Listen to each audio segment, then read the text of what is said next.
Olá pessoal, tudo bem com vocês? Tudo na paz? Imaginem um enterro de luxo e de pompa, super chique! O carro que levava o corpo do jornalista foi carregado pela multidão. Chegaram coroas de flores, telegramas de pesar, inúmeras autoridades presentes, jornalistas, políticos, oficiais das Forças Armadas.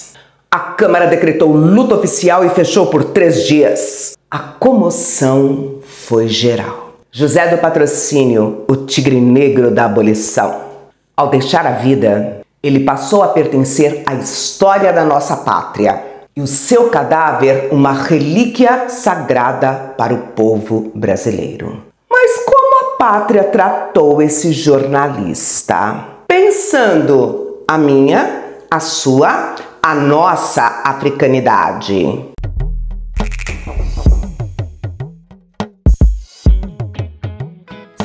José Carlos do Patrocínio nasceu em Campos de Goytacazes no dia 8 de outubro de 1854.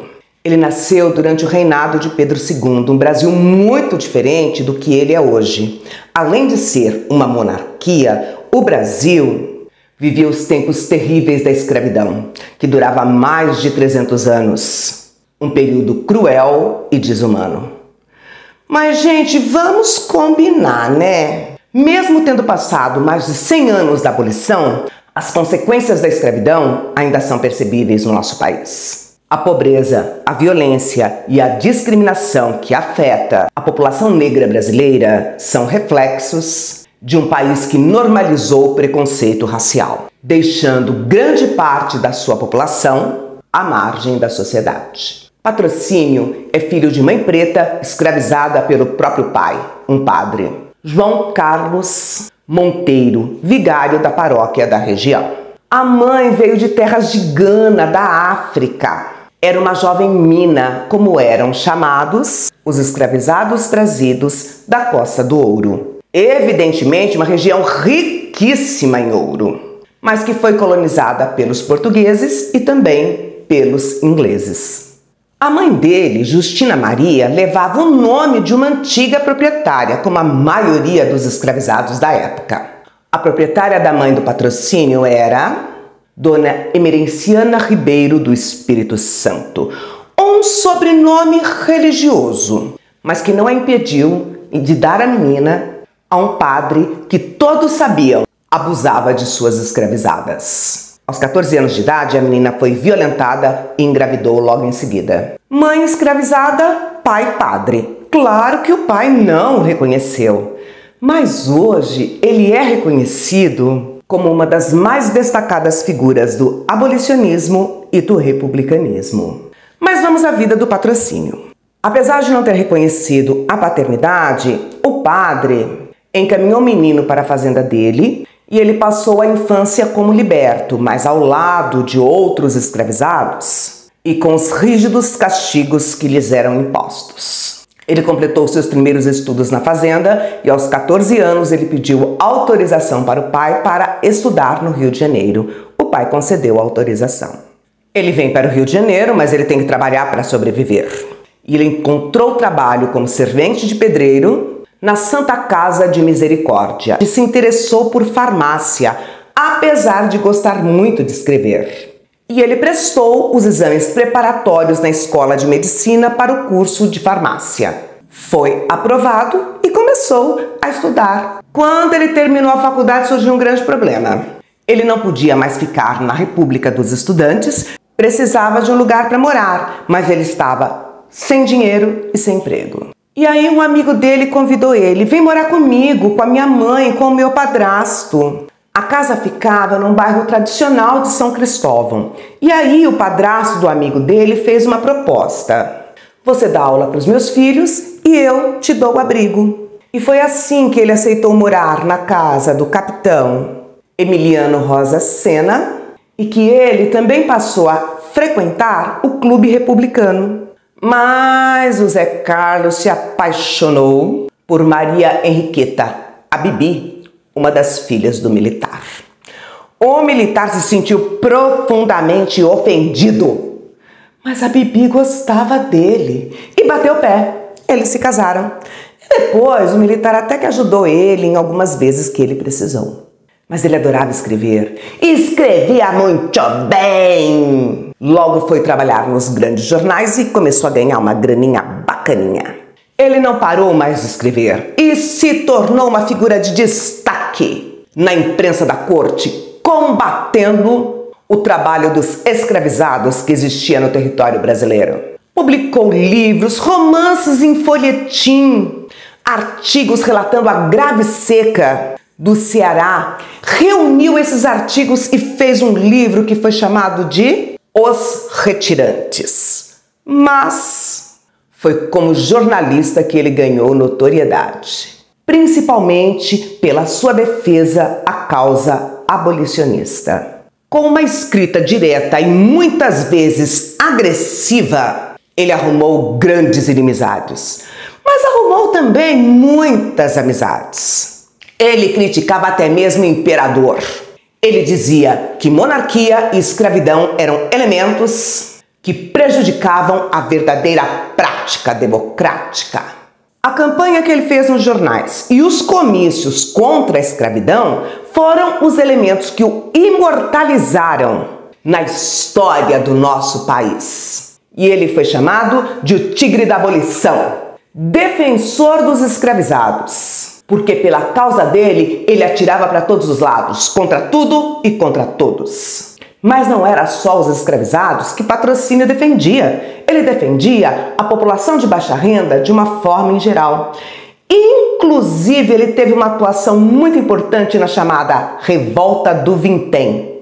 Nossa, nunca ouvi falar disso.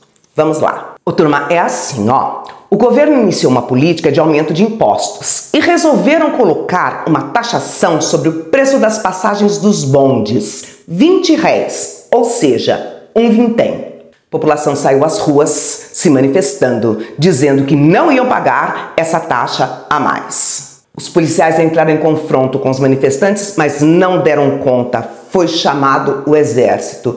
E o exército não teve dúvidas, chegou atirando em todo mundo. Foram vários mortos, mas a taxação não foi implantada.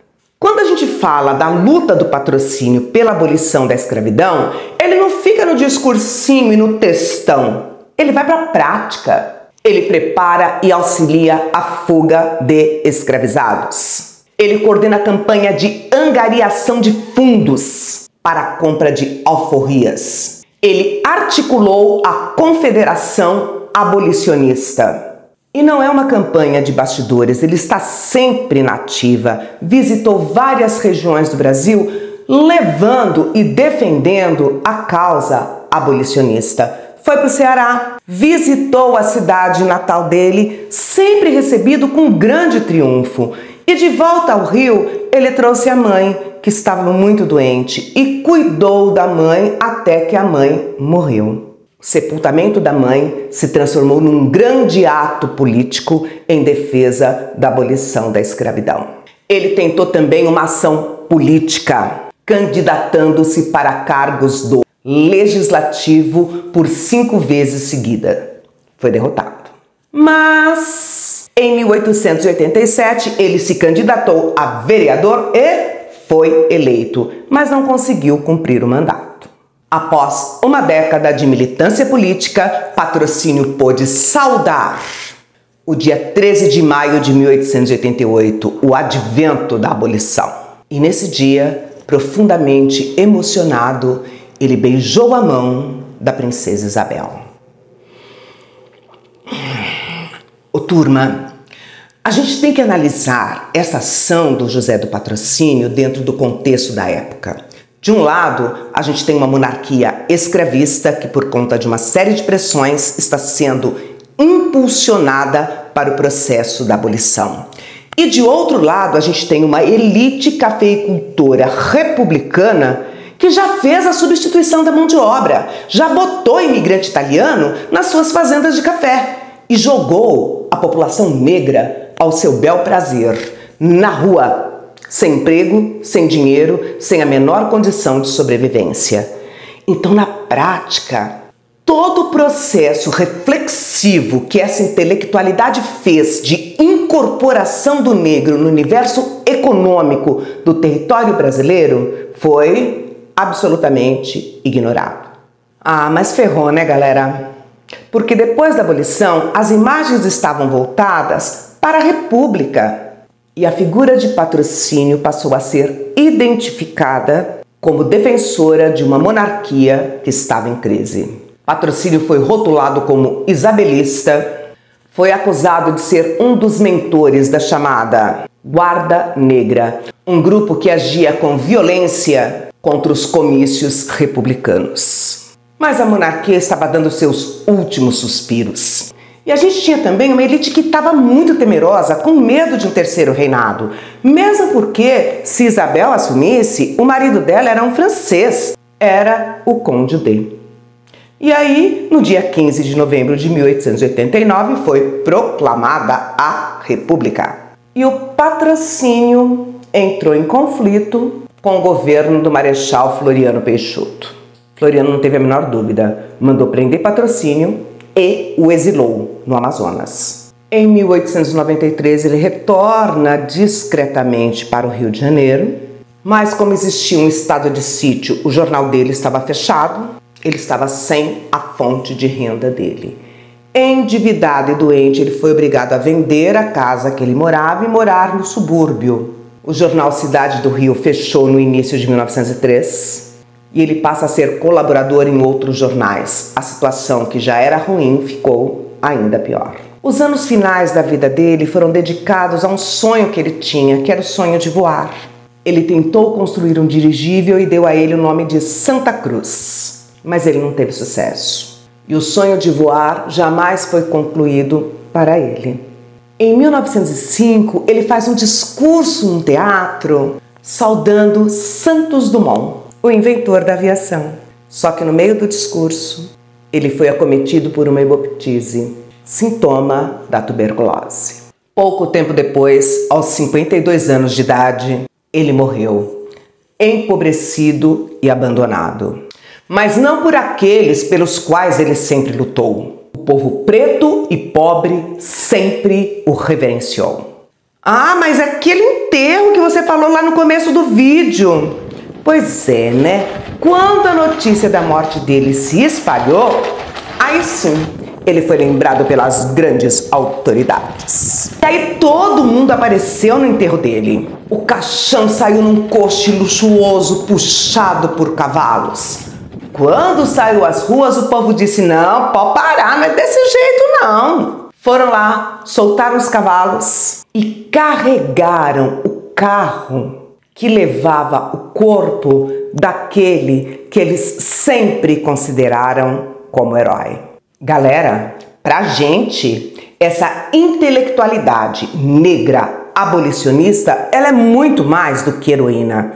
Ela representa os nossos ancestrais. O nosso mais profundo respeito e a nossa gratidão aos nossos ancestrais e à luta que eles travaram.